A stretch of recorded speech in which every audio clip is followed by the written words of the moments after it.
Historia Francescana, les débuts du déclin de François. Nous sommes à la basilique de Santa Chiara, mais les épreuves ont marqué le début du déclin physique de Francesco.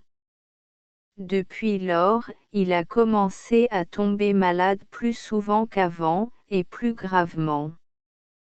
Non pas que c'était bien avant, les pénitences dures, la lutte pour faire le tour du monde en prêche, avec tellement d'efforts qu'il visitait souvent 4 ou 5 endroits en une journée, demandant l'aumône. Vers la fin, il était presque toujours malade, et pourtant il bougeait encore, sur le dos d'un âne. Donc 2 ans passèrent, et Francesco dut demander à certains frères, parmi les plus aimés, de prendre soin de lui.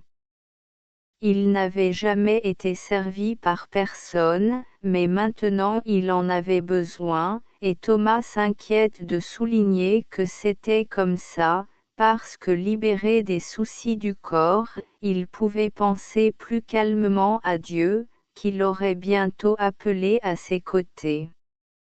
Ses frères étaient au nombre de 4, et ils se sont dévoués pour guérir les maux de son corps et assurer la paix de son âme.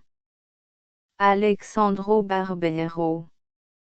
Les dernières années de Francesco sont aussi ça, une lumière qui s'éteint lentement et qui dans les derniers mois laisse place à une obscurité brisée, peut-être seulement des ombres de couleur, des faisceaux de lumière, pas des images des rayons de Frère Soleil et des reflets du Frère Feu.